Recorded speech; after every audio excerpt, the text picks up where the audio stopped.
No, prendo quale? Questo dove è Gigi? Ah, che c'è tipo non è.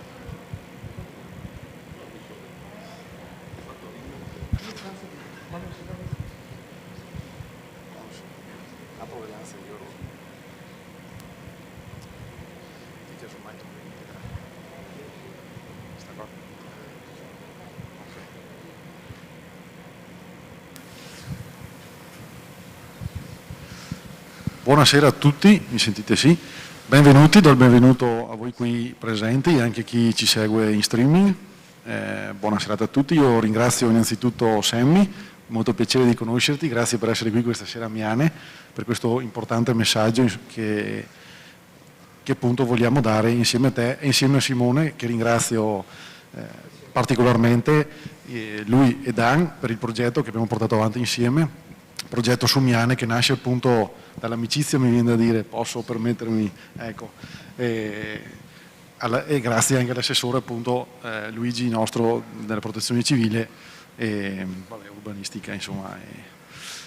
È un progetto che nasce prima dell'imposizione della legge, ci è voluto un po', insomma, lockdown eccetera eccetera per poterlo portare a compimento, però ce l'abbiamo fatta. A Miane abbiamo 12 defibrillatori, 10 sono fissi, 2 sono mobili, sono due zaini dedicati alle manifestazioni, per cui le varie associazioni possono richiederlo a noi in municipio e averlo insomma per la durata della festa, per la durata necessaria insomma. Gli altri si trovano uno in ogni frazione presso le bacheche comunali e uno al rifugio, 2 nei palazzetti e uno alla scuola, che ha anche le piastre pediatriche che aiutano insomma, che servono sia per la scuola ma anche per l'asilo, quelle sotto i 6 anni. Ci tenevamo appunto particolarmente perché è importante, salvano la vita i defibrillatori, sono ormai una tecnologia, vabbè poi vi spiegherà Simone, io non mi addentro in cose che non so, per cui però hanno una tecnologia insomma che è alla portata di tutti, mi permetto di dire questo sì, e quindi è un passaggio insomma che era per noi fondamentale. So che anche altre amministrazioni si attivano, però insomma noi ci siamo arrivati e per me è un grande orgoglio insomma questo. Io non vado oltre, non sono dei grandi discorsi, vi ringrazio ancora, passo la parola a Simone e a Sammy e vi auguro una buona serata. Praticamente solo Gigi parla meno. Do il microfono a Sammy. Abbiamo scoperto che il sindaco di poche parole ma l'assessore ne ha molte di meno. Allora, buona serata a tutti, grazie per l'ospitalità e anche per la possibilità di usufruire di questo bellissimo spazio che sembra ristrutturato ieri, ma mi dicono che abbia già qualche anno sulle spalle.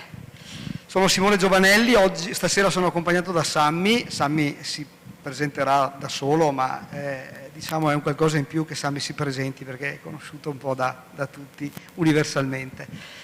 Io invece ho bisogno di essere presentato perché sicuramente sono molto meno conosciuto. Mi occupo di formazione e mi occupo di progetti di cardioprotezione.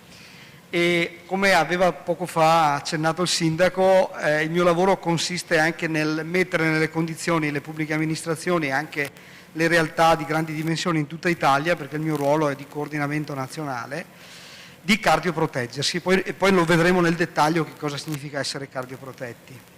Una parola che è diventata un neologismo, dico io, che è diventata di larga diffusione, di largo dominio, ma però ha un significato specifico e ha una funzione specifica se sussiste veramente questa condizione. Diversamente la cardioprotezione è solo sulla carta e quando diventa virtuale potrebbe diventare potenzialmente pericolosa. Ma le parole pericolo, danno, rischio associate alla parola defibrillazione vedremmo che questa sera possiamo rimuoverle. La serata si svilupperà su una presentazione che avrà diverse slide, non durerà molto, alcuni video, uno in particolare potrebbe avere un leggero impatto emotivo perché è un video che dimostra l'arresto cardiaco reale in campo di un giocatore di calcio, che però si traduce e si trasforma in un qualcosa di positivo perché è stato salvato, secondo voi, da quale dispositivo? Dal defibrillatore. E avremmo poi la possibilità di capire quelle parole chiavi che distinguono una reale cardioprotezione, perché Miane è uno dei paesi più cardioprotetti in Italia. C'è Piacenza che è l'esempio a livello europeo. Piacenza è una città molto più grande, quindi la sua cardioprotezione si è sviluppata negli anni ed è iniziata 20 anni fa, quindi ancora quando culturalmente eravamo lontani anni luce dal conoscere e anche dal recepire questi dispositivi in ambito preospedaliero, quindi vuol dire tutto ciò che è al di fuori dall'ospedale. Miane è un esempio sul quale abbiamo collaborato, grazie appunto a Gigi e al sindaco, quindi non c'è stato bisogno di tanti preamboli, si è fatta una valutazione strategica basata su una valutazione dei rischi, sulla geocollocazione del dispositivo in rapporto a quello che poteva essere rischio potenziale o rischio reale. Ovvio che la perfetta cardioprotezione consiste nella larga distribuzione di questi dispositivi. Parleremo poi di una cosa particolare che è nata, diciamo, agli inizi di agosto di quest'anno, che è l'approvazione di una legge. Ci soffermeremo io e Sammy su alcuni dettagli, perché sono dettagli che hanno fatto una svolta, sono epocali e daremo anche delle spiegazioni. Come vedi, Gigi, parlo molto più di te, per cui abbiamo fatto media, siamo entrambi nei tempi. Passo la parola a Sammy per la pseudo presentazione e poi iniziamo con la vera... diciamo, il passaggio delle slide. Ciao a tutti, come ha spoilerato Simone, io sono Sammy e grazie a tutti voi intanto di essere qui presenti, grazie all'amministrazione che mi ha voluto qui.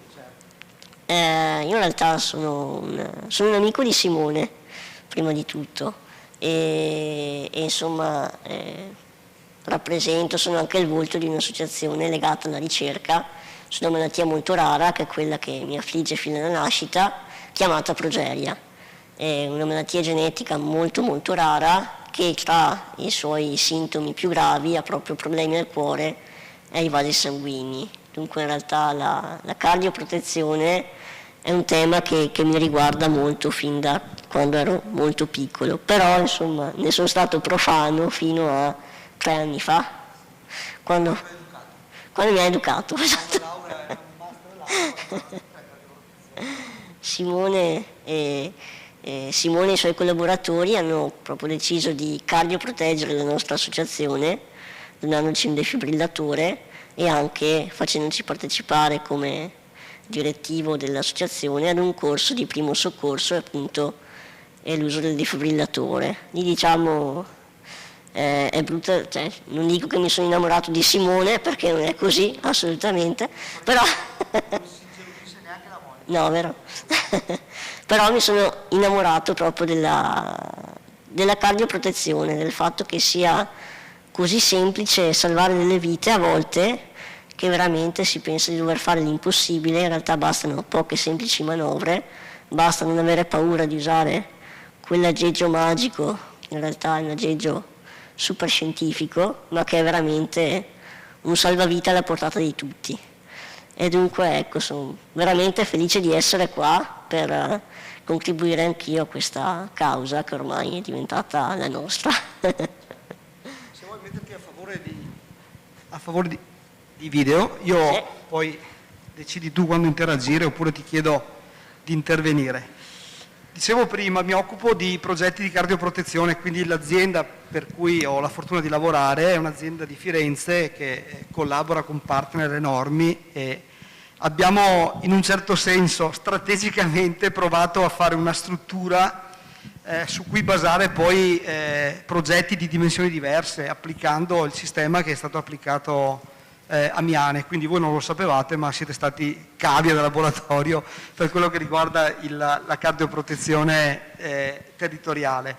La prima slide sintetizza un po' i contenuti della cardioprotezione in generale, quindi la famiglia, lo sport e il lavoro. Se facciamo la somma di questi 3 elementi vuol dire che andiamo a cardioproteggere interamente le 24 ore, perché c'è chi fa sport, c'è chi lavora o deve lavorare e poi tutti abbiamo una famiglia.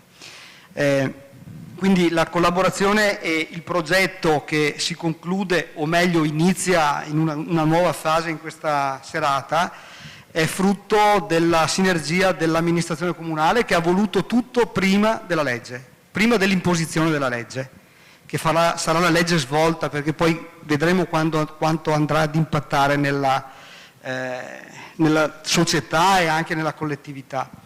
E io ho un doppio ruolo, il mio lavoro è quello per MD 112, che è l'azienda leader a livello europeo su questi progetti, ma nel contempo ho anche un ruolo di coordinamento in qualità di formatore a livello internazionale per una fondazione, per il Dipartimento Training in particolare. E quindi questa struttura, questa presentazione raccoglie un po' la sintesi di quello che sono i concetti della cosiddetta cardioprotezione. Badate bene, anche i farmaci salvavita, non a caso il defibrillatore è definito dispositivo salvavita, ma anche i farmaci salvavita fanno parte del sistema della cardioprotezione, però intervengono a scopo terapeutico e a scopo preventivo.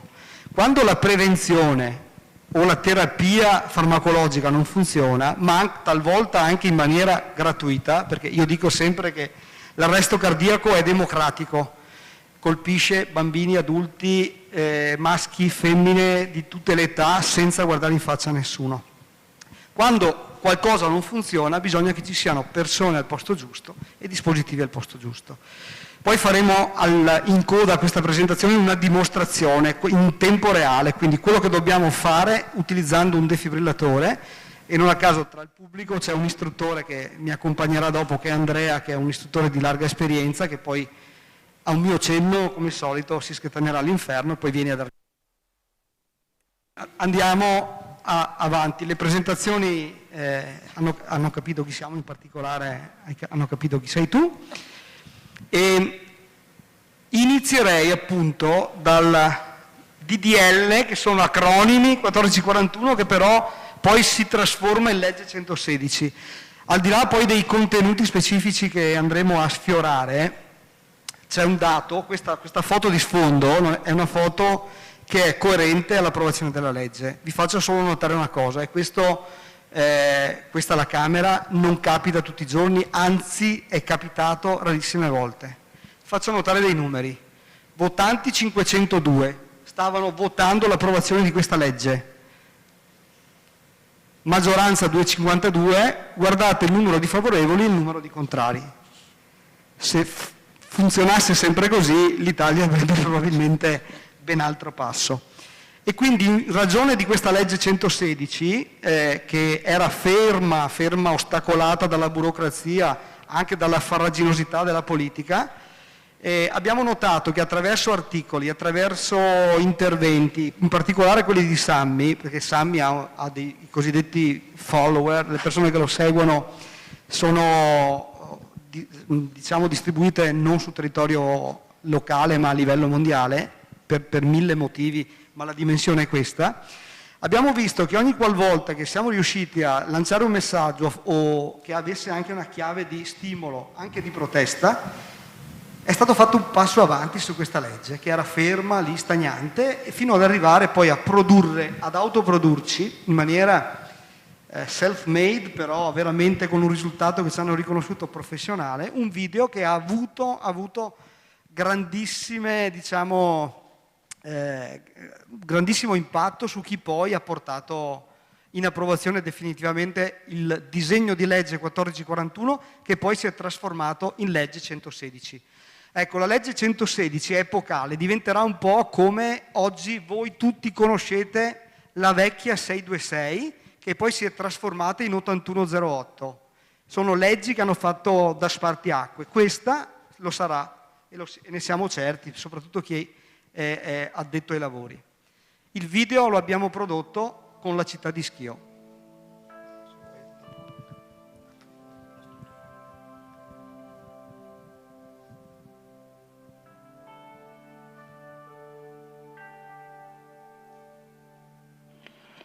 Ehi, che succede? Mi senti?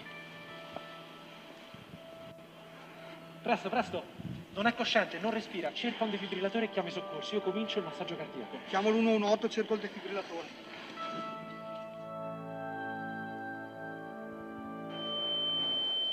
In Italia gli arresti cardiaci improvvisi sono circa 60.000 ogni anno e coinvolgono ogni fascia della popolazione.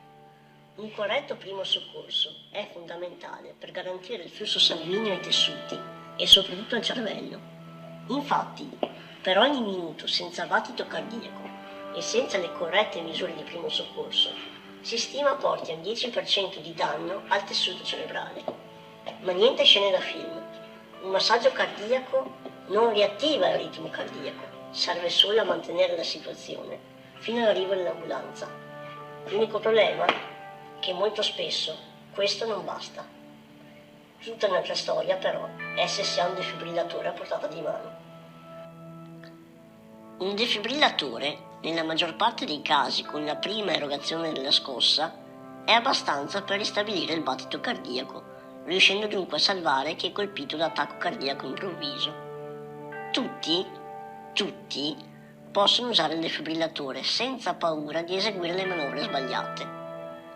Una volta chiamati i soccorsi e acceso il defibrillatore, infatti, esso guida passo passo il soccorritore nell'applicazione delle placche e nel mettere in sicurezza il paziente. Avvisa esplicitamente quando bisogna erogare la scossa e soprattutto non eroga mai la scossa nel caso non sia necessario farlo. Allontanarsi tutti. Premere il pulsante lampeggiante. Shock erogato.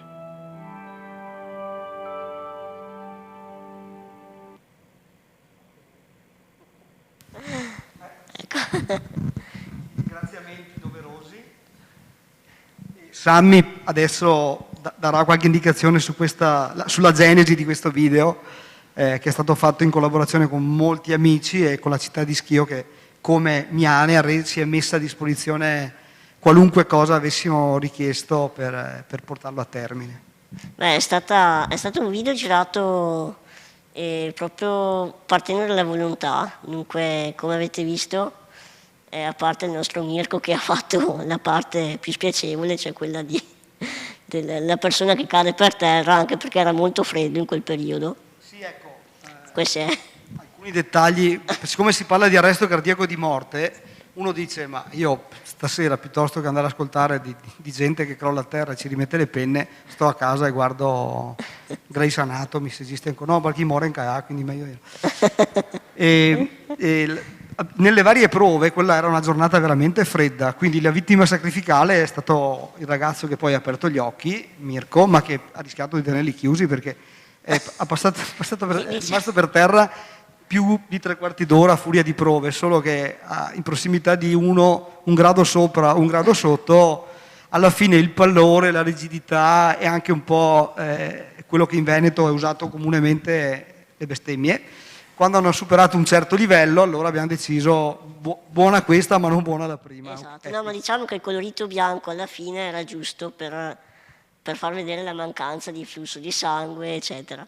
Comunque, a parte io e Simone, che insomma ormai ci avrete riconosciuto, c'era anche Carlo Santucci, che è un medico che ha salvato una mamma colpita appunto dall'arresto cardiaco. Erano in treno, non c'era nessun altro medico a bordo e lui ha fatto 40 minuti di massaggio cardiaco a questa mamma con la bambina lì di fianco che guardava, proprio perché non c'era nessun altro medico, ma non c'era nessun dispositivo come il defibrillatore a portata di mano. Quindi 43 minuti di compressioni toraciche sul trenino Dobbiaco Lienz, con la particolarità che dopo 43 minuti all'arrivo dei sanitari, dove sono state fatte poi le terapie di defibrillazione perché il treno non era sprovvisto, la mamma ha ripreso e quindi ha ripreso con una qualità di vita prossima alla normalità, insomma, con le terapie del caso, però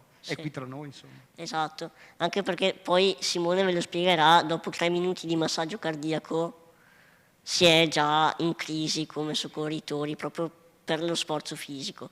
Lui ha fatto questo massaggio di 40 minuti, è divenuto famoso per questo, ha avuto un riconoscimento anche dal presidente Mattarella che l'ha nominato cavaliere, e allora insomma conoscevo Simone, conoscevo Carlo, ho detto bisogna metterli insieme. Si noti che un cavaliere della Repubblica per un merito, ma anche Sammy, poi quando al limite scendiamo per qualche saluto, Mi raccomando, non dimenticatevi di anteporre Cavalier Sammy prima di... No, vi prego, assolutamente Perché no. anche lui è cavaliere per merito della Repubblica, insignito da Mattarella.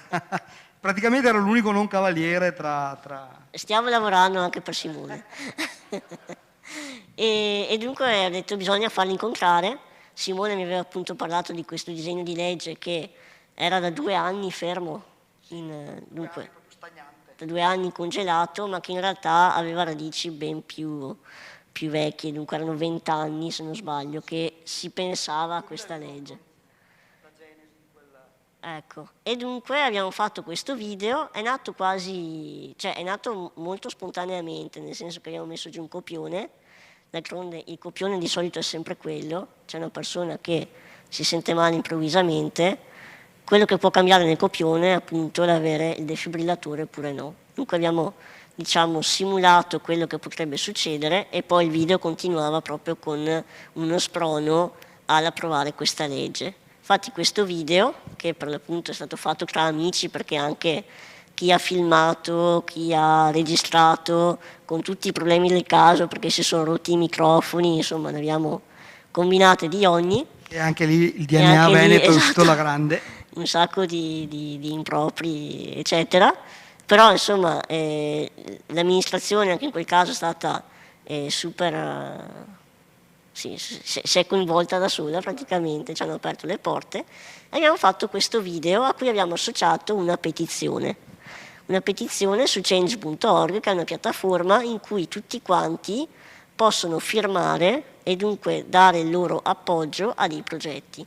In questo caso era particolarmente importante che fosse una petizione perché, come diceva Simone prima, un arresto cardiaco è democratico.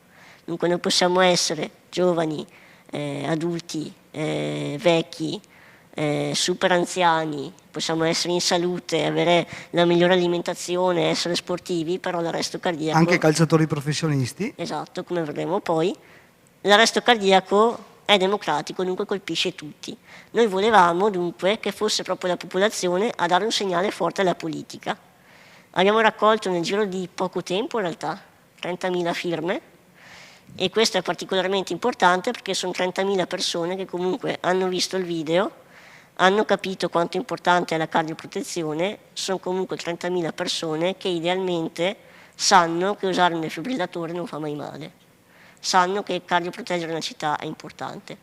E dunque poi insomma da questi 30.000 abbiamo avuto degli aiuti anche in Parlamento, in Senato. Ci siamo confrontati con parlamentari, con senatori che hanno avuto anche la voglia di ascoltarci e soprattutto poi di applicare alcuni consigli che siamo riusciti a far pervenire attraverso anche amici comuni, attraverso persone che hanno fondazioni di caratura nazionale, attraverso rappresentanti del territorio che si sono fatti sentire, anche perché insomma è assurdo che ci sia un'antitesi politica o idealistica perché bene o male anche in Parlamento il cuore lo hanno, quindi sono soggetti interessati anche loro alla cura del defibrillatore. Ci abbiamo messo proprio il cuore. Sì, ci abbiamo messo il cuore. Abbiamo scritto anche a Draghi. E anche una parte di fegato per la rabbia, ma insomma va bene. Abbiamo scritto anche al Presidente Draghi, gli abbiamo detto firma la petizione e approvala. Esattamente, cosa che ha fatto. Cosa che poi ha fatto. Ciao.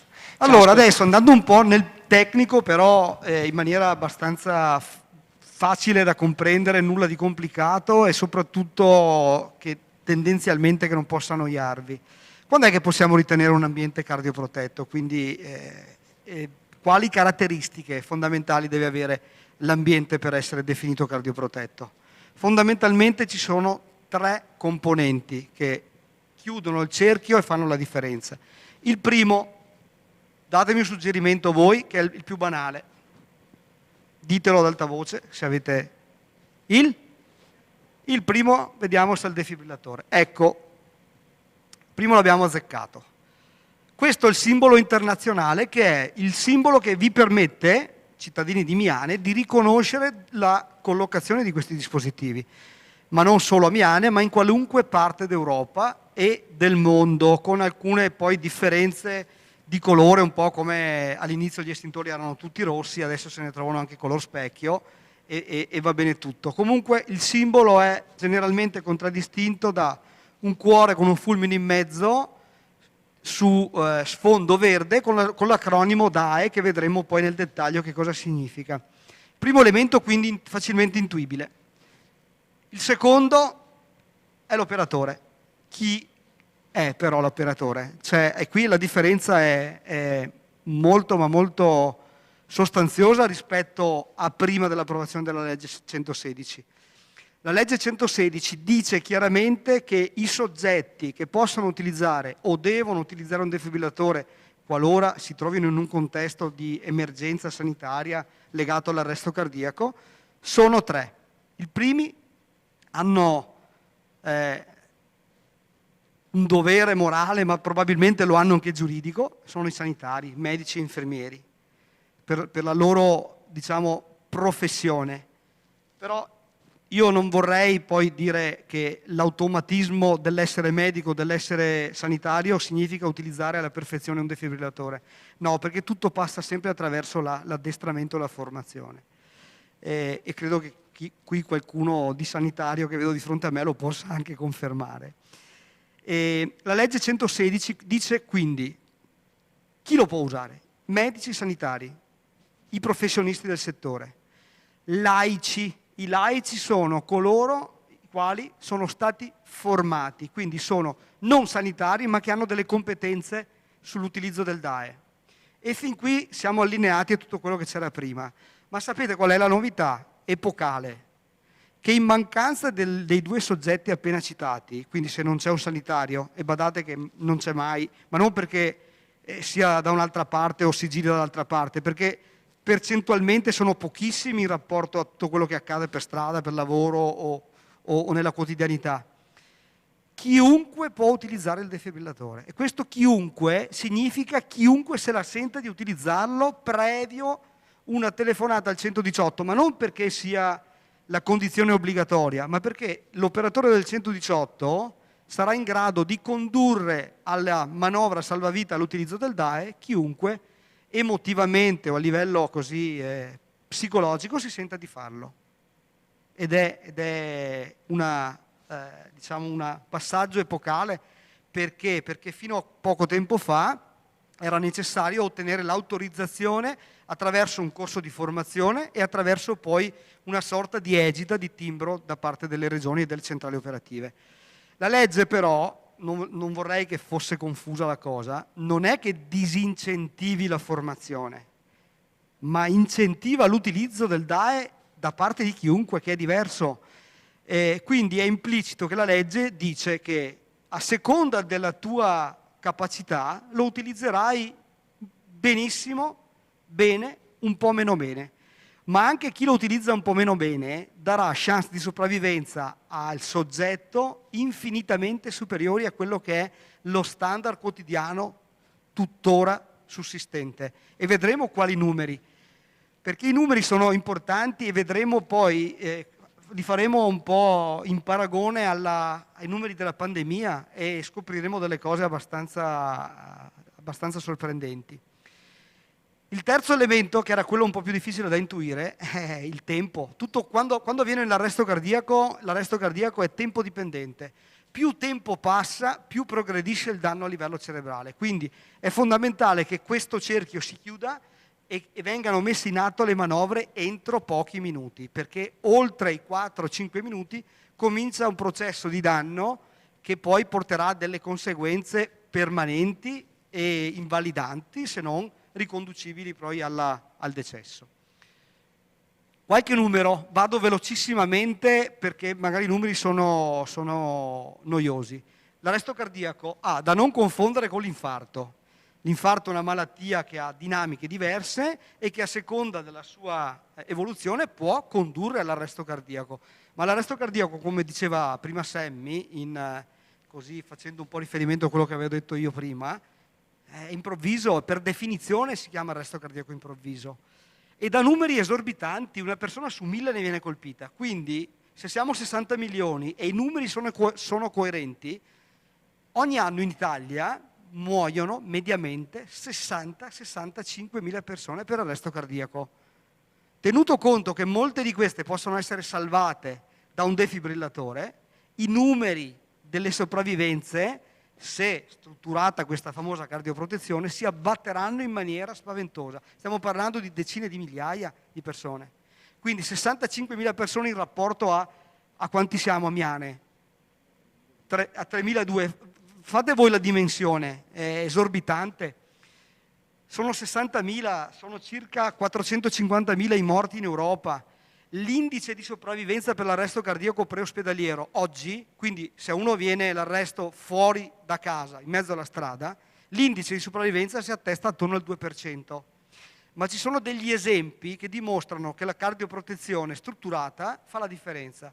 L'aeroporto di Heathrow, Londra, e la città di Seattle, dove ci sono defibrillatori distribuiti quasi a 300 metri uno di distanza dall'altro. Nell'aeroporto perché era facile farlo, perché per quanto grande certamente non è una grossissima città.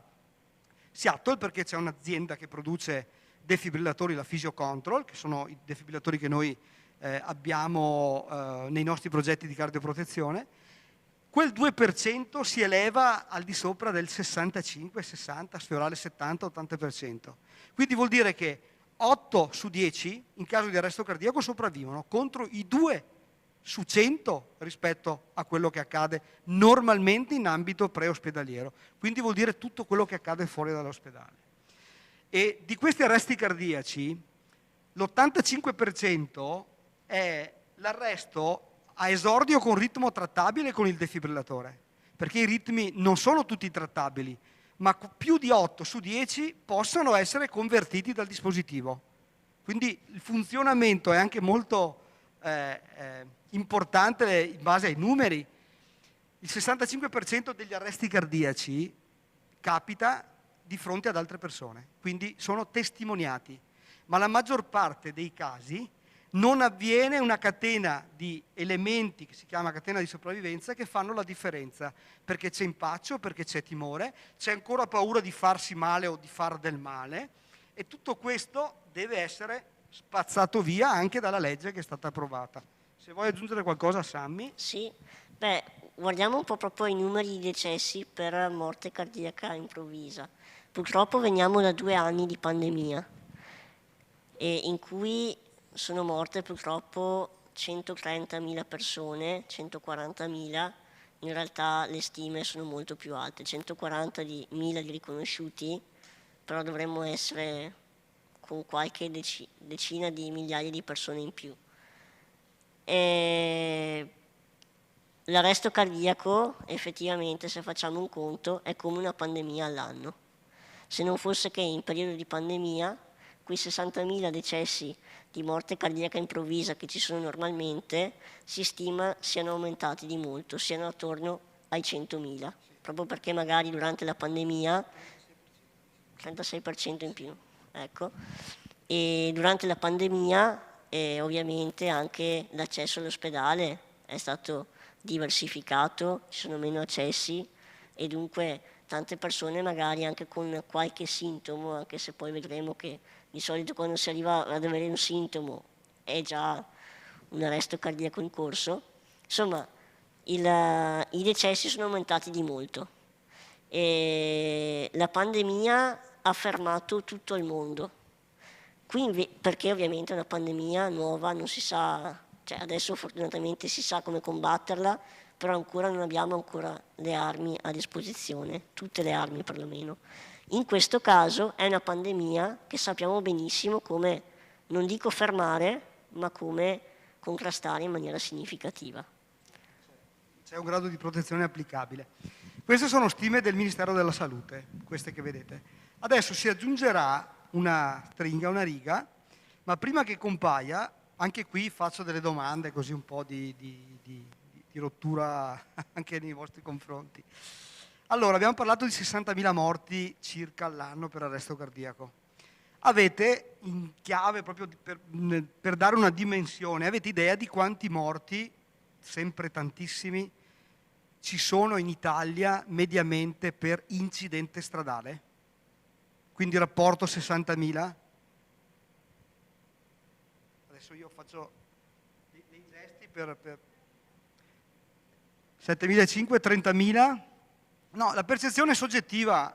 Uomini della protezione civile, voi che avete anche 100.000, ecco, operatori che sono spesso preposti al soccorso tecnico urgente, che operano anche in ambienti incidentali, un operatore sta dando un valore che è il valore che lui pensa sia verosimile, 100.000. Quindi 35.000 in più di quello che è l'impatto di un arresto cardiaco.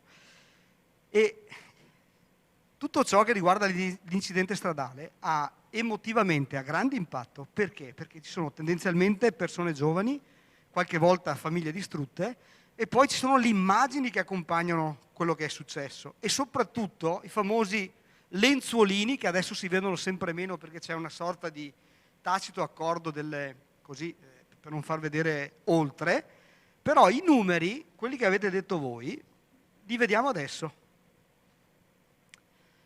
Statistiche 2019, e sono statistiche ministeriali, parlano di 2.981 morti per incidenti stradali, quindi meno di 3.000, quindi vuol dire 1/20 dei morti per arresto cardiaco, mentre nel 2020 c'è stato un decremento, meno 24,5%, perché? Perché è facile, autostrade deserte, strade deserte e nessuno si muoveva più. Ecco, una forma preventiva per l'incidente stradale, magari qualcuno può pensare, facciamo il lockdown per evitare gli incidenti.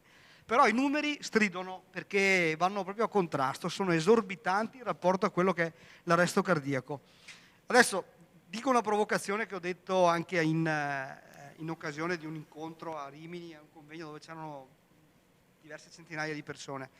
Voi immaginate di avere il numero di persone morte per arresto cardiaco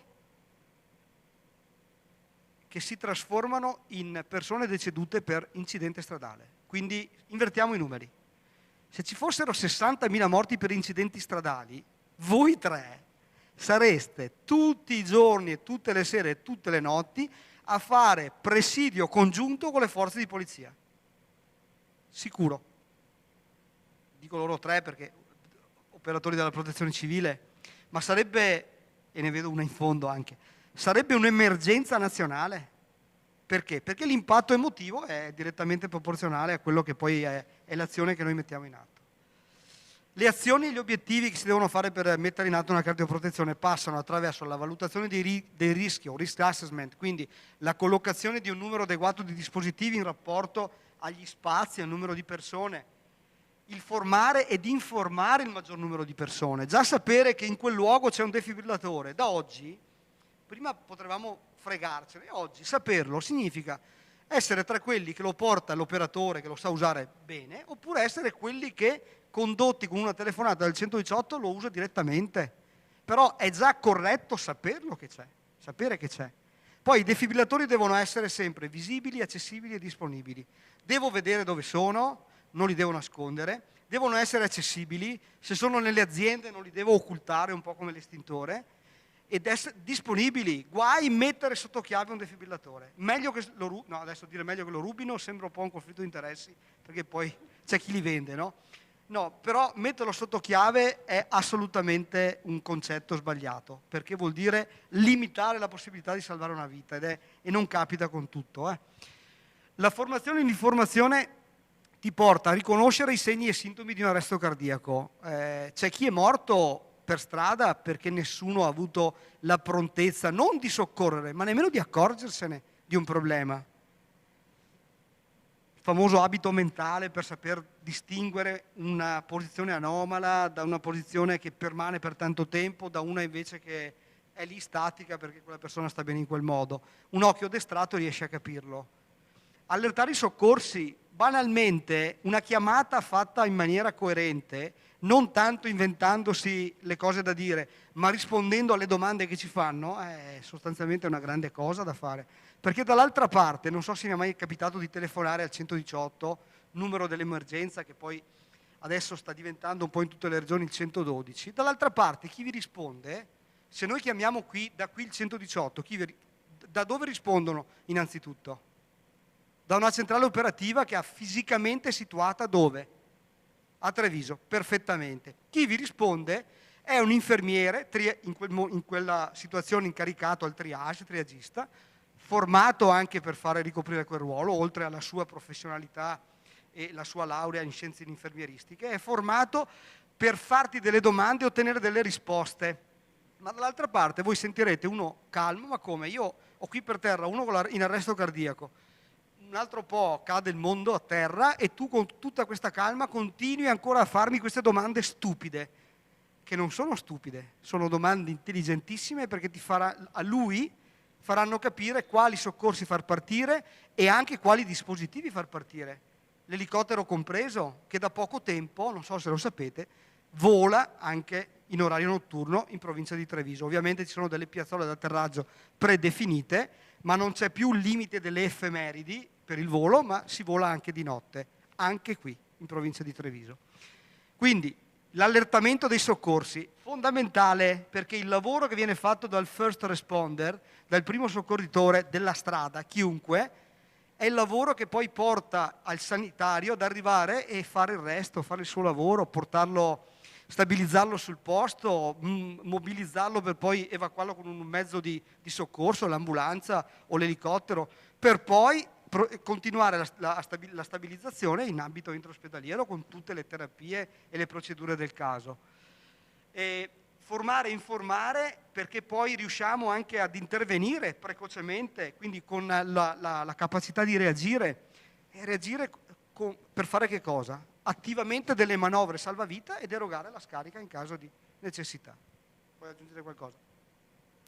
Dunque, quando arrivate a casa stasera, la prima cosa che dovete fare è informarvi di dove sono i defibrillatori, giusto? Sì, credo che l'amministrazione abbia già fatto Certo. informazione diffusa, però non è mai sufficiente. Allora, il motivo per cui dobbiamo fare tutto questo, alla fine si traduce semplicemente, ma non dico banalmente, nel riuscire ad erogare lo shock per far ripartire il cuore, intervenendo con manovre salvavita per prevenire il danno a livello cerebrale che insorge, che è un danno che ha una progressione inesorabile.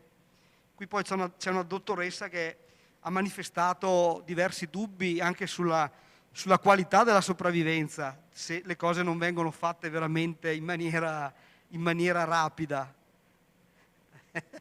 Dottoressa, conferma? È ancora convinta? Un po' meno, però ci abbiamo lavorato.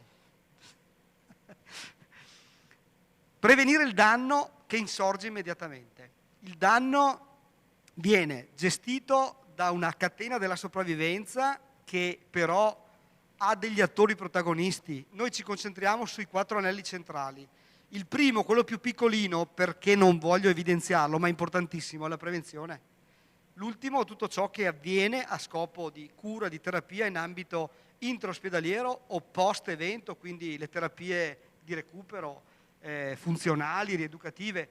Ma i 4 anelli potenzialmente coinvolgono tutti noi. Nel primo anello significa che io riconosco un problema e faccio partire una serie di procedure. Nel secondo io inizio attivamente con manovre rianimatorie dopo aver chiamato il 118 o averlo fatto chiamare. Nel terzo posso applicare una scarica, un'erogazione di uno shock attraverso il muscolo cardiaco e farlo ripartire. Perché per quanto bravo io sia con le mie mani, non potrò mai far ripartire il cuore. Sarà sempre la scarica che per effetto di una microinterruzione, millisecondi, ripristinerà il cosiddetto ritmo sinusale, una sorta di resettaggio della centrale elettrica del muscolo cardiaco. È un concatenamento che si traduce poi con l'arrivo dei sanitari, per cui se io chiamo in tempo, oppure chiamo con un ritardo di 10 minuti rispetto a quando avrei dovuto farlo, tutto questo si traduce con un arrivo dei sanitari, un ritardo di almeno 10 minuti. E questi ritardi, sommati in tutto quello che è l'evoluzione dell'evento, fanno la differenza tra la sopravvivenza e la non sopravvivenza. In America, gli anglosassoni, anche gli inglesi, la chiamano la golden hour, la differenza tra la vita e la morte, l'ora d'oro, la fa il first responder, quindi il soccorritore della strada. Ma chi sono questi soccorritori laici? Come potete vedere qui, forse qualcuno lo riconoscerete, qua eravamo a Coverciano, quindi si parla di campioni del mondo, questo è il più famoso Pirlo, questo è campione olimpico Cassina, questo è Karel Abram della MotoGP, questo è campione, però non posso dirlo in pubblico di cosa, perché è mio figlio, perché sarebbe... Ma qui poi è una sorta di provocazione, un ossimoro, cioè per intervenire con la defibrillazione precoce bisogna essere tutto fuorché campioni, il contrario di campioni. Quindi il messaggio che deve passare è esattamente all'opposto, non occorrono campioni, tant'è che c'è una persona che non ha meriti sportivi o è famoso a livello planetario. Questo è il video che vi chiedo di guardare e di concentrarvi su questa persona. Serie A spagnola, qualche anno fa.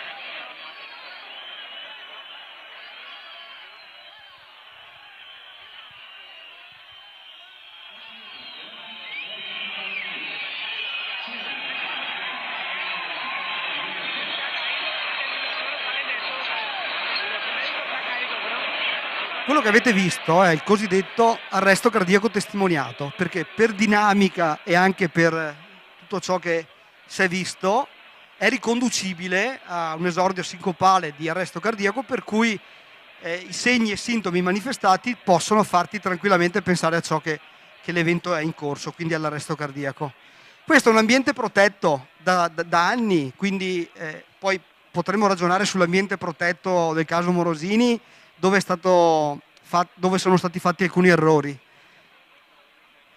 Qui, come potete vedere, c'è il medico, ci sono i sanitari, c'è qualcuno che presta le prime manovre rianimatorie che intravederete tra poco, in questo punto, e vedrete la tipica oscillazione dall'alto verso il basso di una compressione toracica.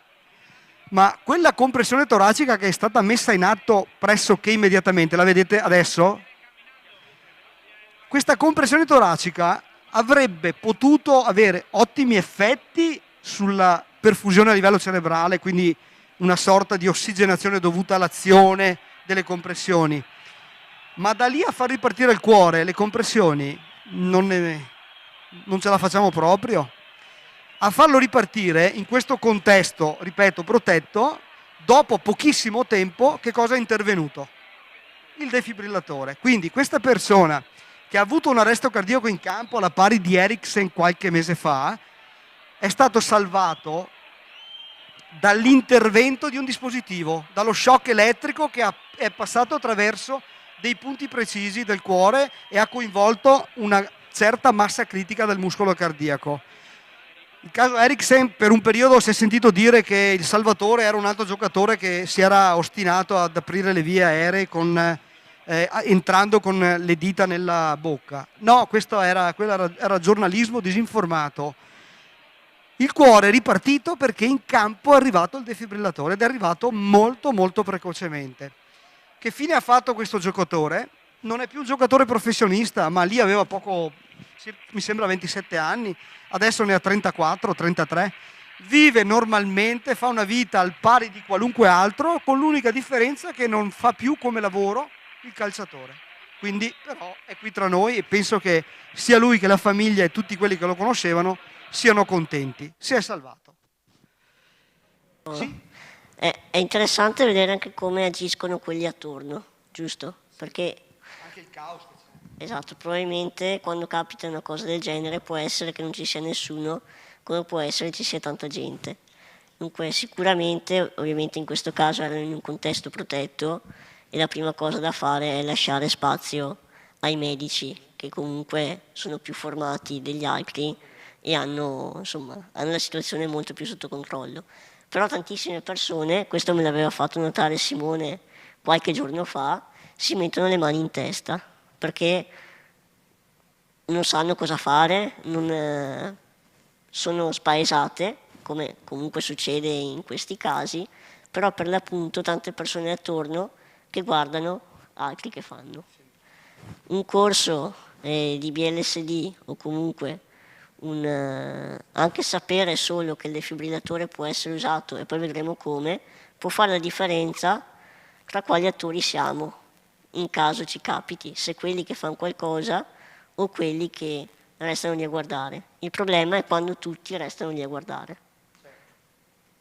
La passività è quella che uccide poi. Oppure c'è anche chi rimane lì passivo e e dà anche degli input negativi a chi con buona volontà cerca di fare qualcosa, quindi sapere alcuni elementi anche comportamentali può fare la differenza.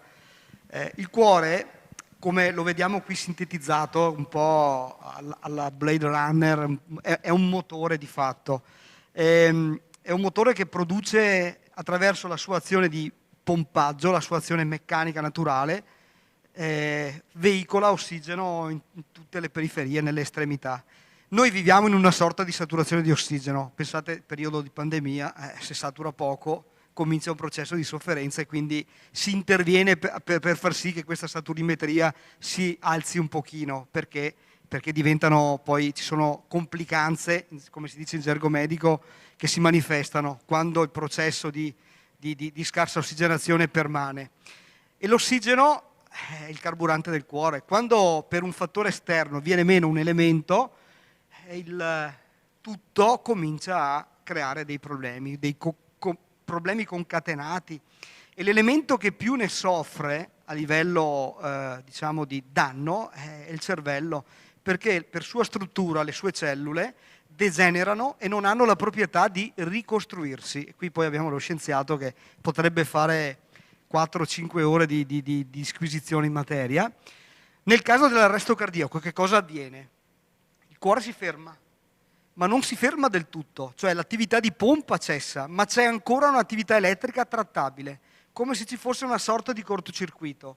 Dopo pochi minuti, però, da questo arresto cardiaco, il danno al cervello diventa irreparabile e in alcuni casi irreversibile, o meglio, lo è sempre, ma irreparabile con condizioni e qualità di vita e di sopravvivenza che sono alcune volte incompatibili con quello che si può definire una vita. Questa è una sorta di schema grafico dove vediamo l'indice di sopravvivenza, la percentuale di sopravvivenza in rapporto al tempo. La scala, diciamo che da 1 a 10 identifica quei famosi 10 minuti. Per cui noi non dobbiamo ragionare che al 10° minuto non ci sia più speranza, perché in alcuni casi, in alcune condizioni, già a metà di questo percorso troveremo un cervello fortemente danneggiato. E quindi ritorniamo all'importanza di intervenire, di essere pronti, di cercare di fare qualcosa. Sicuramente ogni intervento, anche se fatto, parlo di persone in arresto cardiaco, anche se fatto in maniera approssimativa, sortirà un maggior indice di sopravvivenza in rapporto a quello che è la totale inattività. Sentir dire meglio non far nulla e aspettare il 118 non andava bene neanche 20 anni fa, ma era un luogo comune di 20 anni fa, adesso non è più ammissibile. Un video che è stato costruito con l'equipe di Striscia la Notizia, questo sarei io, ma andrà nelle scuole. 1. Avere un DAE o un defibrillatore semiautomatico e automatico esterno è obbligatorio per associazioni e società sportive. Non vale la stessa regola per le aziende, ma lo Stato incentiva e premia quelle cardioprotette. 2. La garanzia del DAE arriva fino a 8 anni e la batteria che lo alimenta può garantire dalle 60 alle 160 scariche in base al modello. 3. I DAE possono essere aggiornati in base alle indicazioni delle linee guida del soccorso. Su alcuni modelli l'aggiornamento si effettua in remoto. 4. I nostri defibrillatori funzionano. Eseguono un'autodiagnosi e segnalano eventuali anomalie. Per questo i problemi che possono insorgere sono rarissimi e imputabili alla mancata cura o omessa manutenzione del dispositivo. 5. Il DAE non necessita di manutenzione programmata, ma va controllato visivamente almeno una volta alla settimana o in base alle indicazioni del manuale d'uso e può essere monitorato a distanza attraverso dei programmi di gestione. Visita il sito emd112.it per saperne di più. Quali sono le principali cause dell'arresto cardiaco? Ce ne sono di molteplici e alcune sconosciute. La malattia cardiaca pregressa, la malattia cardiaca nascosta. Eriksen aveva sicuramente una malattia cardiaca che nessuno ha intercettato. In alcuni casi ci sono cause, in alcuni fattori solo di non cardiovascolari, di origine non cardiovascolare, ad esempio il trauma, la commozio cordis, un forte impatto al centro del petto in una determinata fase del battito cardiaco può condurre all'arresto. Così come lo shock elettrico, così come abbiamo detto prima l'infarto, che può essere, per così dire, primario e poi portare a condurre all'arresto cardiaco. L'arresto cardiocircolatorio, quello che state vedendo è il ritmo normale di un cuore che si contrae per effetto dell'attività dell'impulso, quindi il meccanismo funzionale corretto, è dovuto, diciamo, nella normalità all'intervento del nodo senoatriale e del nodo atrioventricolare, che sono i due pacemaker naturali del muscolo cardiaco, da dove partono gli impulsi, nella fisiologia normale funzionano ogni momento della nostra vita e fanno sì che il cuore si contragga e si rilasci. La fase di contrazione corrisponde alla pressione massima, quindi la fase sistolica. La fase di rilascio, quindi il momento in cui le camere, gli atri superiori, i ventricoli inferiori si riempiono, è la fase diastolica, la cosiddetta pressione minima. Quando però sopraggiunge un ritmo anomalo, caotico, disorganizzato, l'attività di pompa viene meno e sopraggiungono i cosiddetti ritmi maligni defibrillabili, sono solo due: tachicardia ventricolare senza polso o fibrillazione ventricolare. Ce ne sono altri poi di ritmi maligni, tantissimi. Alcuni sono, ad esempio, la sistolia, significa attività elettrica assente totale, dove un defibrillatore non può intervenire, oppure la PEA, che è un acronimo inglese che significa attività elettrica senza polso, dove un defibrillatore non può intervenire. Noi parliamo di DAE, defibrillatori semiautomatici e automatici, diversi dai cosiddetti monitor defibrillatori o defibrillatori che possono essere utilizzati in modalità manuale, che bisogna essere addestrati, bisogna essere medici o bisogna essere quantomeno formati nell'ambito del loro utilizzo. I ritmi maligni quindi sono solo due, non ci sono altri ritmi defibrillabili dai defibrillatori presenti sul territorio, quindi è impossibile che vengano trattati ritmi diversi da questi due. Ricordiamoci quindi che quello che può trattare il DAE in termini di terapia e di somministrazione dello shock è collegata solo a due ritmi. Sì, però noi il massaggio cardiaco, al di là che non riusciamo a identificare quale sia il ritmo, a meno che non ci sia il DAE che ce lo dica, dunque defibrillabile oppure no, il massaggio cardiaco dobbiamo comunque farlo, giusto? Perché in qualche piccolo caso potrebbe comunque far passare un ritmo non defibrillabile ad un ritmo defibrillabile, giusto? Sì, anche se in... Sì, però dopo ci sono varie opinioni cliniche, però noi in ogni caso si contano anche questi tipi di esperienze, poi il motivo per cui è avvenuto questo magari non è neanche mai stato chiarito, però esiste anche questo tipo di esempio. Quando quindi sopraggiunge questo arresto cardiaco, proviamo a partire dalla parte inferiore. Vedete, questo è un tracciato vero, perché è stato scaricato da un defibrillatore, e quello che noi vediamo è la cosiddetta fibrillazione ventricolare, detto anche battito vermicolare perché assomiglia un po' al movimento del verme. A metà del percorso viene erogato uno shock ed ecco che viene ripristinato il ritmo regolare, il cosiddetto ritmo sinusale. Ma è stato fatto in tempo precoce e perché la condizione patologica del muscolo cardiaco in fibrillazione non è che duri in eterno, anche questo è importante. Se noi arriviamo dopo un quarto d'ora abbiamo quasi la certezza di trovare un cuore in asistolia oppure in PEA. Se arriviamo precocemente lo troviamo ancora nelle condizioni sì patologicamente esistenti, però trattabili. Perché? Perché il cuore poi si nutre dei fosfati interni, è una sorta di energia che brucia dentro se stesso, quando esaurisce anche quel tipo di energia il cuore si ferma e da lì la situazione diventa molto difficile da gestire. Quando noi interveniamo con il defibrillatore dobbiamo farlo valutando innanzitutto la nostra sicurezza, dopodiché dobbiamo valutare la presenza di una respirazione efficace attraverso una manovra che si chiama GAS, guardo, ascolto e sento, differenziata in questa fase di pandemia e di emergenza pandemica, e una volta appurato che una persona non è cosciente, non respira, dobbiamo chiamare il 118 per poi iniziare la procedura attiva di rianimazione cardiopolmonare.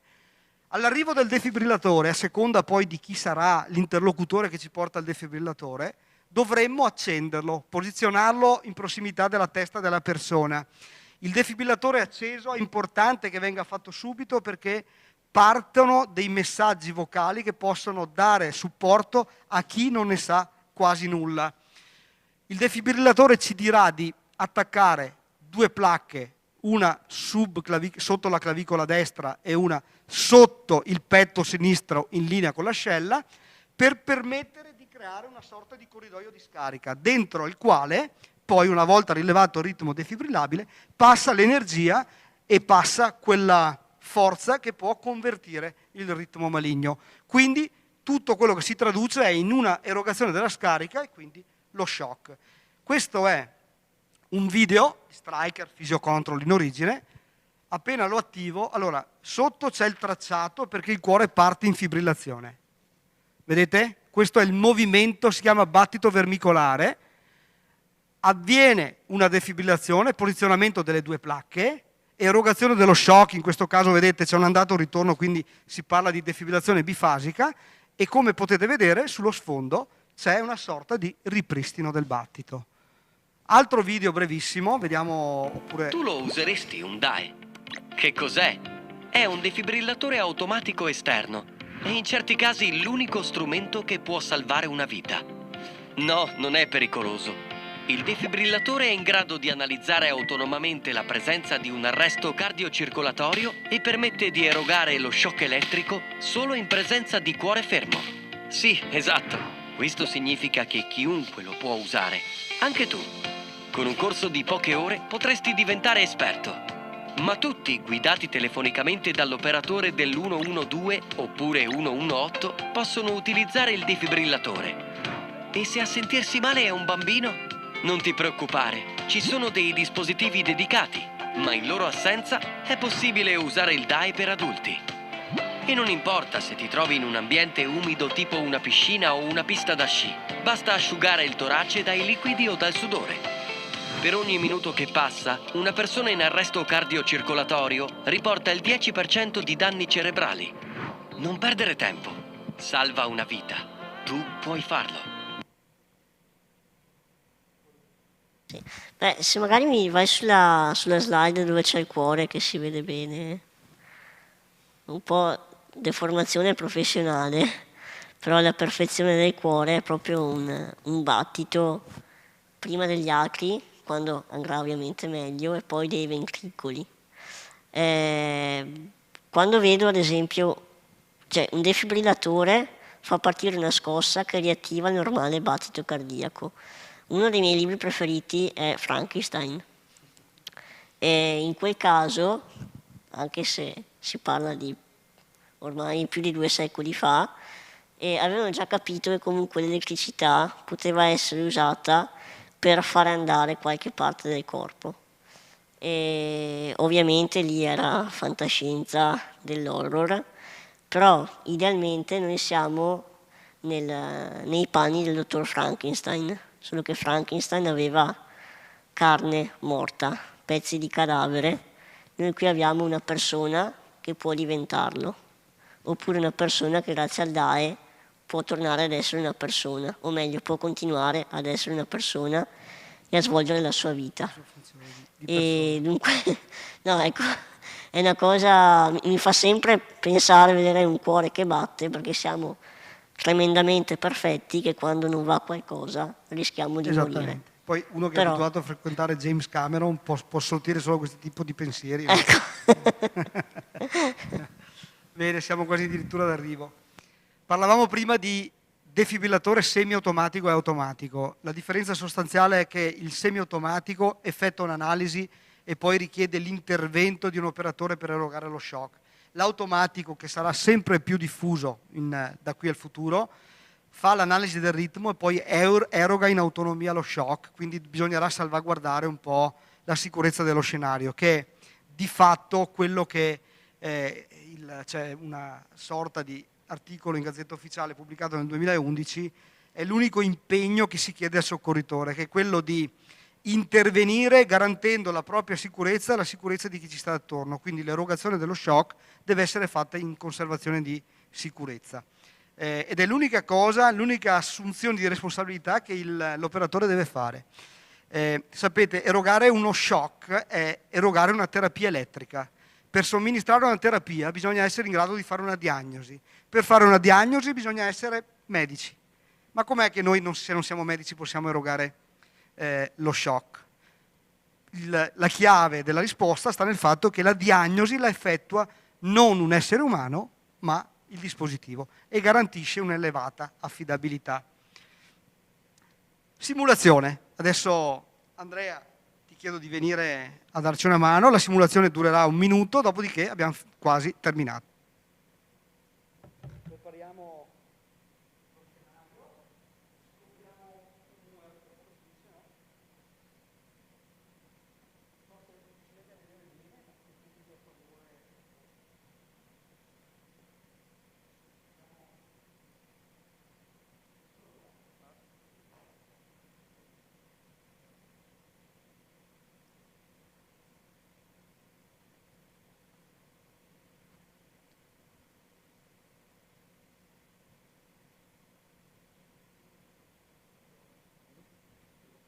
Faccio io il commento a quello che fa Andrea.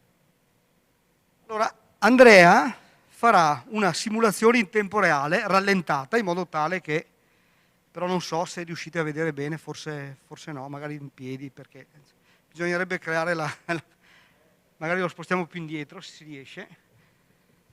Fai tutto fuorché far saltare per aria il computer, mi raccomando. Ok. Si vede anche meno? Bella domanda, bisognerebbe fare più vicino possibile. Allora, la simulazione è andata perfetta, però frattura la caviglia di Andrea. Mi raccomando, Andrea, fallo da questo lato, così anche loro lo vedono a favore. Ti metti da questo lato. Allora, mi serve qualcuno che chiami aiuto. Sammy, lo fai tu? E Andrea, che è lì per caso, vedremo se riuscirà a dare il suo contributo.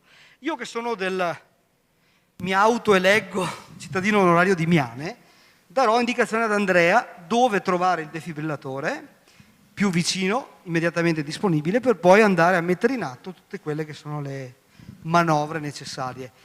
Andrea, che avrà modo di interloquire con te, ti chiederà di fare un qualcosa dopo che avrà valutato determinate situazioni. Ti chiederà di chiamare qualcuno. Andrea, tu sai benissimo che se ogni errore adesso è in streaming, quindi sono zi tuoi.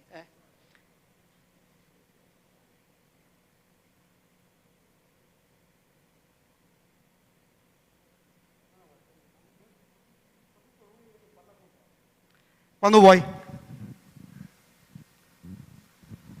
Allora, valutata la sicurezza dello scenario, oggi scuotiamole anche e non le spalle, perché dobbiamo mantenere una certa distanza tra le vie aeree del soccorritore e la vittima. Non a caso abbiamo tutti la mascherina. Le linee guida, gli addendum che parlano di questo tipo di situazione di pandemia, dicono che in assenza di una mascherina sia necessario coprire con strumenti di fortuna, con panni di fortuna, il volto. Andrea ha valutato se è presente la coscienza e se c'è una respirazione efficace.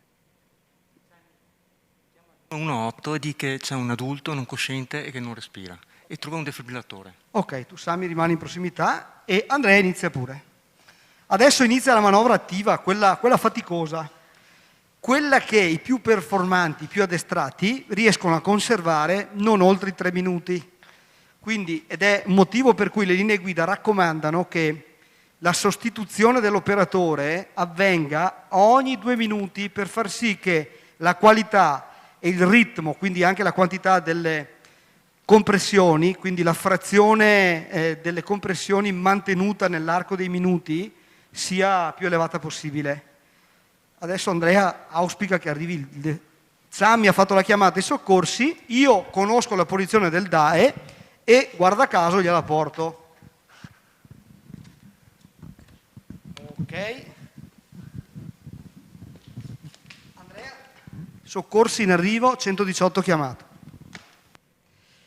Prima cosa, accendere il DAE comodamente Lui ha la posizione ideale per poter monitorare il tutto, non badiamo spese, sacrifichiamo anche le magliette. Del paziente. Liberato il torace, in presenza Tirare di la maniglia villosità, rossa per estrarre di le peluria, piastre.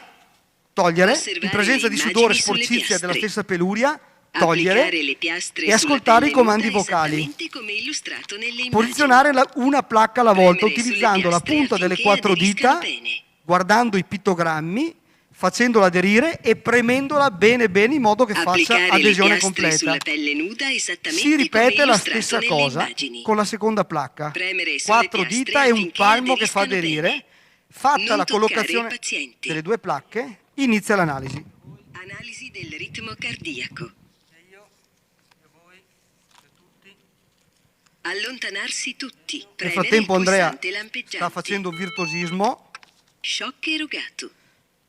Eseguire le compressioni toraciche tenendo il ritmo. Il fatto di indossare i La guanti parte del palmo è vicino al polso un di una mano deve elemento essere al centro del inverosimile torace. L'altra nella mano deve normalità, essere sopra la a meno prima che mano. noi giriamo con un paio di guanti Premere nitrili o un con vinile in forza per tasca o in almeno lattice. 5 centimetri. Però quello che vi sembra un momento di perdita di tempo, altro non è che l'autoprotezione del soccorritore. Piegarsi Immaginate sopra il il paziente. vostro intervento o l'intervento dei sanitari, è impensabile Tenere le che braccia lo ben prestino distesi. senza l'utilizzo dei DPI. Utilizzare il peso del Allora corpo Andrea per comprimere. se l'è voluta, ha indossato un guanto e non ha obbedito a quello che è il dettame delle linee guida. Cosa dicono le linee guida? Non interrompere la manovra. Quindi lui La parte continuerà del palmo a fare vicino un al polso di una RCP, mano deve essere tra al l'altro centro con del torace. il supporto del L'altra mano metronomo deve essere del sopra la defibrillatore. prima mano. Metronomo che ha una Premere con caratteristica forza per molto almeno simile al 5 metronomo, non centimetri. è un beep beep da terapia intensiva. Perché? Perché è un rumore che è un po' meno stressante. Manca un minuto. Il volume del defibrillatore è adattivo perché se c'è eccessivo volume tende a stressare il soccorritore, quindi si abbassa. Però il defibrillatore adesso ha dato un comando vocale che Andrea gli è venuto male quando l'ha sentito. Manca un minuto e sembra un'eternità. Sembra un'eternità. Quindi Andrea, Piegarsi sopra il paziente. hai capito? Piegati sopra il paziente. Tenere le braccia ben distese. Lui la sta facendo particolarmente bene perché è perpendicolare al piano d'appoggio, comprime il torace 5 cm fino ad arrivare ai 6 e il rapporto compressione-rilascio è 1:1, quindi rilascia completamente ciò che prima ha compresso. Il ritmo qual è? Con forza per almeno 5 100-120 al centimetri. minuto, quindi sono 2 canzoni che identificano il ritmo, una è Stayin' Alive e l'altra è quella dei Queen, Another One But the Dust, 110 bpm, quindi chi fa il corso di solito impara a cantare. Scherzi a parte, Andrea, forse ci siamo. Interrompere le Ecco. compressioni toraciche. Sembro quasi allineato. Allontanarsi tutti. Premere il pulsante lampeggiante. Ecco, siccome Andrea è molto sfortunato per un altro motivo, Prendere le compressioni siccome questo toraciche. defibrillatore ha un condensatore Piegarsi precaricato sopra il paziente. e soprattutto riesce, Tenere le unico braccia dispositivo ben al mondo, puoi metterlo pure in stand-by, se no Andrea in stand-by ci vai tu. Questo defibrillatore ha 2 caratteristiche che sono andate esattamente contro Andrea. La prima, ha un condensatore precaricato, quindi non perde tempo per prepararsi all'erogazione dello shock. La seconda, è l'unico defibrillatore che riesce a fare l'analisi del ritmo in sovrapposizione alle compressioni. Quindi i tempi sono assolutamente ridotti. Motivo per cui lui ha indossato un guanto. Con qualunque altro defibrillatore avrebbe indossato anche occhiali da sole e tutto quello che poi ne deriva. Comunque è stato bravo perché ha fatto respirare il manichino, guarda. Sì. L'abbiamo ripreso e non c'è più... Cioè, intervento perfettamente riuscito, paziente è morto. Di solito. Bene. Vi faccio una domanda. Spero che la risposta sia istintivamente immediata. A questa domanda cosa rispondereste? È pericoloso? Il DAE. È solo antieconomico in questo caso perché abbiamo aperto un paio di placche sigillate per poter poi divertirci. Poi guarda caso sono sempre di colore quelli sacrificabili secondo loro. No, utilizzare il defibrillatore è estremamente sicuro. Abbiamo capito che interviene solo in presenza di un cuore fermo. È impossibile che il defibrillatore intervenga su un cuore che batte. Si parla di capacità di riconoscere il ritmo, quindi una sorta di sensibilità e di specificità, che nel gergo significa la proprietà di un dispositivo di intercettare, se necessario, la necessità di erogare uno shock, quindi sensibilità, oppure di intercettare la necessità di non erogare uno shock e quindi specificità. Un po' come questi due termini sono diventati famosi con i tamponi. Se avete domande, io passo i ringraziamenti e poi ovviamente se volete fare qualche domanda siamo ben disponibili. Prima di chiudere io voglio dire grazie a tutti voi per l'attenzione e anche per la serata alternativa che avete deciso di passare. In particolare poi da parte nostra un ringraziamento all'amministrazione comunale di Miane e nella persona del sindaco e dell'assessore Gigi Rizzi, non mi viene neanche il cognome, Gigi, e a un uomo che è qui vicino a me, che ha la capacità di convincere il mondo intero, la sua capacità di parlare, di comunicare, perché lui è diventato un comunicatore professionista e io ho la fortuna di conoscerlo, conosco anche determinati segreti del suo saper comunicare, del suo saper convincere e non sempre sono metodi ortodossi, qualche volta tende a esagerare ma ottiene sempre il risultato. Quindi per chi non l'avesse visto, ecco una forma di convincimento. Che... No, per chi non farà un corso BLSD, questa sarà la fine, insomma. No, perché adesso per chi deciderà di non utilizzarlo, se necessario, al netto del corso BLSD. Questa era l'ultima slide di saluto, quindi ancora grazie e credo che sì, siamo stati nel tempo, perché insomma poco più di un'ora, per cui ho un cronometro qui dentro. Grazie.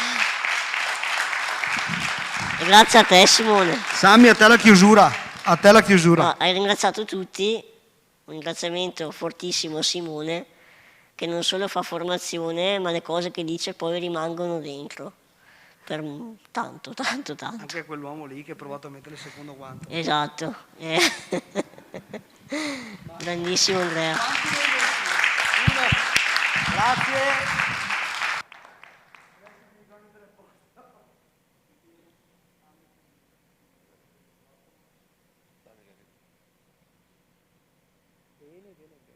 E anche noi ringraziamo sicuramente Simone per la serata, Sammy, perché ci ha convinto. Noi come abbiamo scelto di mettere i defibrillatori e fare la serata, non prima la serata e dopo i defibrillatori, e è un progetto che continua perché continuerà anche con potenzialmente la formazione il progetto avanza proponendo oltre a serate ma anche proprio la formazione vera e propria per chi avrà interesse su questo aspetto qua, insomma. Perché salvare una vita penso che sia la cosa più utile e importante e che tutti i cittadini possono fare, insomma.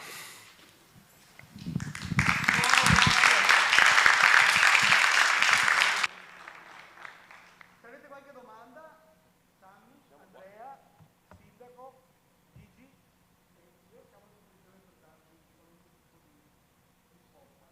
Se non avete nessuna domanda, però facciamo come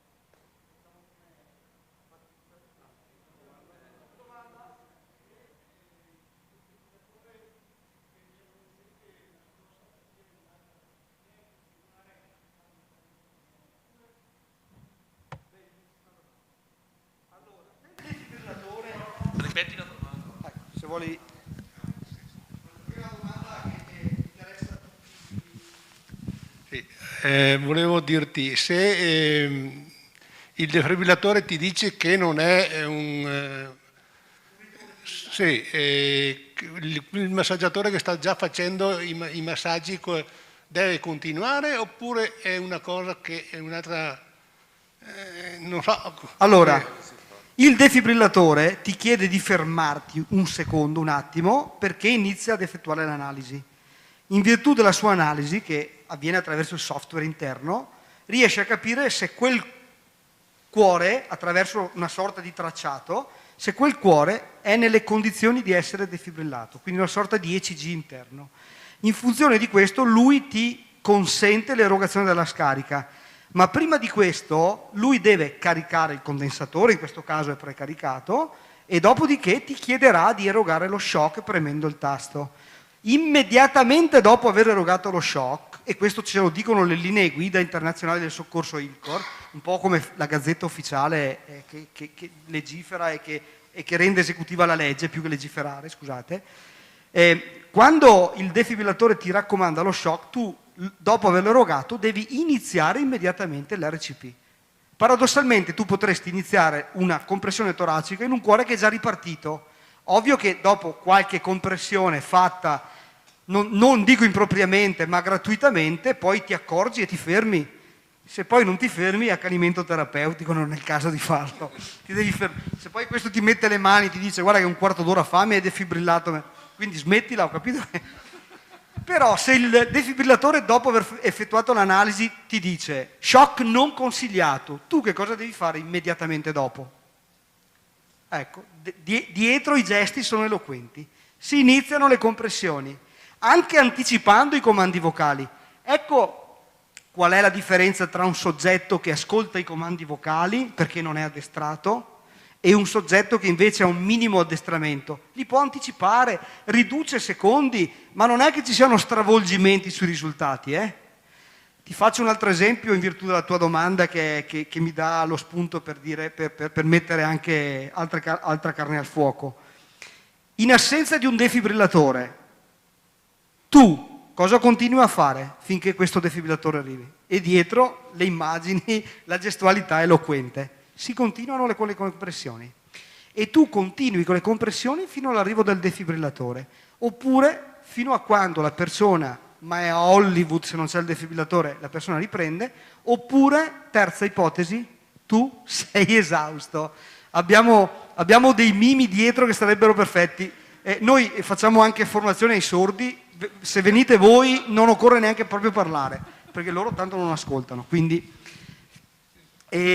Per cui la tua domanda si traduce sostanzialmente in una cosa. L'RCP non è banale in rapporto alla defibrillazione, va protratta in tutti quei casi in cui il defibrillatore non ci sia o non sia il momento in cui deve essere impiegato, durante lo shock o durante l'analisi del ritmo. Quindi perfetto, grazie, una domanda utilissima. Se ce ne sono altre dopo aver rotto il ghiaccio... Qualche domanda? Vi ho fregato tutti e due. Aspetta. È possibile, no, non è inerente questa sera, è in futuro, c'è in previsione di fare qualche corso per partecipare? Chiedevo questo. E questa è una domanda spettacolare perché costringiamo a parlare Gigi Rizzi, l'assessore. Vediamo. Sì, siamo partiti con un programma un po' in ritardo per la scusa, anche non la scusa, ma insomma con gli eventi che ci sono, e per cui anche la serata questa doveva essere fatta prima perché i defibrillatori già sono fuori da un pezzo e rispettando quello che era l'attività lì, c'è scritto prima dotarsi, no, nella cardioprotezione dello strumento, poi informare e formare la popolazione o comunque le persone, siamo arrivati a formare e partiranno insomma innanzitutto un po' per le palestre e per le associazioni che operano sul nostro territorio, perché siamo dotati, come dicevamo prima che Danny, sindaco, di 2 zainetti portatili che vengono messi a disposizione anche per esempio questa sera qui quando ci sono manifestazioni al teatro, oppure ai vari comitati, festeggiamenti, e dopodiché andremo avanti con tutta una serie di informazioni e formazioni. Chi vuole partecipare naturalmente c'è l'occasione per fare questo. Una cosa solo, io l'ho saputo per caso che c'era questo, non è stata data tanta pubblicità, o almeno io l'ho visto per puro caso, e per questo forse aver incentivato di più l'informazione ci sarebbero state anche più persone forse. Signora, avrebbe meritato più persone questa serata? Ovviamente, ovviamente. No, la pubblicità non è mai troppa, ne abbiamo fatta e in giro fondamentalmente si potrebbe sicuramente fare di più.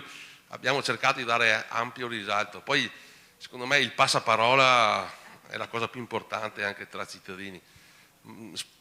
Purtroppo, insomma, circa una trentina d'anni che sono in campo su questi aspetti qua e la cultura è ancora un po' scarsa, anche a livello, proprio quando inviti qualcuno dice ma forse sì, ma non serve, ma non lo so, non siamo ancora del tutto convinti, per cui la miglior forma di pubblicità è, grazie a voi che siete qua stasera, e non solo, proprio ci saranno anche altre occasioni per cui di promuovere proprio queste cose qua che sono interessanti.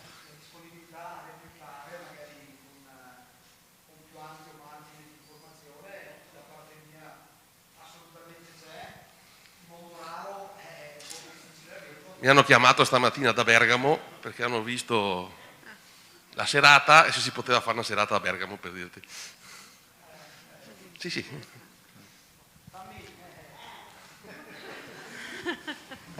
Che dici? Sì, ci mettiamo il cuore e anche a macchina spero, perché andare a Bergamo. Ma è Bergamo che c'ha il drone anche?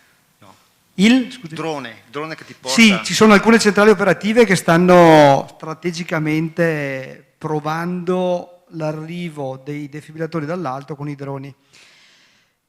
Questo è il mio parere personale, ma è anche parere di chi lavora su questo campo da moltissimi anni. Il drone ha una sua funzione e può essere sicuramente utile in determinati contesti. Bisogna capire quanto costa un drone in grado di portare un defibrillatore, perché se il drone costa 25.000 euro e al posto del drone compro 25 defibrillatori e tappezzo quell'area di defibrillatori, forse poi magari il drone potrebbe anche avere un problema che non è simile a quello di una persona che corre per portarti il defibrillatore. Io la ritengo ancora fantascienza, però ci sono i professionisti sanitari che stanno studiando, investendo tempo, sperimentazione e anche soldi per vedere se i droni in futuro potranno essere praticamente fare quello che Amazon sta già facendo con i pacchi. Però consegnare il pacco non è come consegnare un defibrillatore. Ci sono alcune dinamiche correlate che non sono, alcune variabili che sono abbastanza da superare ancora, quindi bisognerà vedere a che livello sarà la tecnologia dei droni, però esiste davvero questo tipo di... Però possiamo formare tutti i ragazzi a scuola, comunque, sarebbe una partenza ideale. No, formare i ragazzi nelle scuole, che è lì il futuro. Allora, lo spunto, e anche questo, grazie per lo spunto, la legge 116, che oltre a liberare un po' tutti dall'incombenza della formazione, e ripeto è importante, ha introdotto vari articoli, tra questi l'inserimento nel percorso didattico delle nozioni di primo soccorso, delle manovre salvavita, fin dalla prima scuola, quindi dall'infanzia alla primaria, per passare alle elementari, per arrivare poi alle superiori e finire all'università. E questo è fondamentale, sapete perché? Qui tra noi più o meno sapevamo un po' tutti di defibrillatore, ma non ne sapevamo forse tanto. Voi immaginate invece il ragazzino che entra alle scuole, quindi inizia alle primarie, e comincia non a fare un RCP, perché fisicamente, culturalmente, anche dal punto di vista dell'approccio emotivo, non potrà essere in grado di fare nulla. E io l'ho testato, però una telefonata riesce a farla, magari a chiamare l'aiuto il vicino, quindi determinate cose riuscirà già a farle e a comprenderle. Ma sentirà già parlare di defibrillatore.